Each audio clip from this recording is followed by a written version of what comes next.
Oh, hello, students. Oh my gosh. Hey, come here. তোমার স্কার্টটা হাঁটুর নিচে? তোমার সাহস হলো কি করে আমার ক্লাসে হাঁটুর নিচে স্কার্ট পরে আসার? তুমি জানো না আমি এগুলো একদম পছন্দ করি না।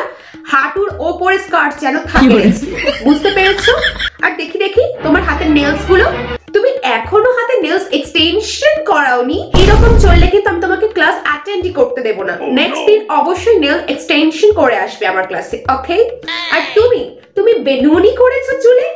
এটা কি কোনো বেনুনি করার জায়গা? এটা একটা স্কুল। তুমি চুলটা স্ট্রেট করে আসবে বা কার্ল করে আসবে বা ওপেন হেয়ার করে আসবে। তুমি চুলে বেনুনি করে স্কুলে এসেছো? মাই গশ, এরকম ভাবে কিন্তু আমার ক্লাসে একদম এন্ট্রি করা যাবে না। আর তুমি একটা ঠোঁটে যে স্লিপ বাম লাগিয়ে চলে এসেছো। তুমি তোমার এটার সাথে ম্যাচ করে একটা ডার্ক রেড লিপস্টিক লাগাতে পারতে। এটা একটা স্কুল বলে কথা। এখানে যদি তোমরা এরকম পরিপাটি হয়ে না আসো তাহলে কি করে হবে? নেক্সট দিন যেন আমি সবাইকে দেখি একদম ঠিকঠাক সবকিছু করে আসতে, বুঝতে পেরেছো? আর পরের দিন তোমরা যারা প্রত্যেকে আজকে ঠিকঠাক মেকআপ করে আসোনি, প্রত্যেকে ভালো করে মেকআপ করা শিখে আসবে আর ড্রেসিং সেন্সটা শিখে আসবে, তবেই আমি তোমাদের ক্লাসে অ্যালাউ করবো, নইলে নয়। বুঝা গেছে? Bye.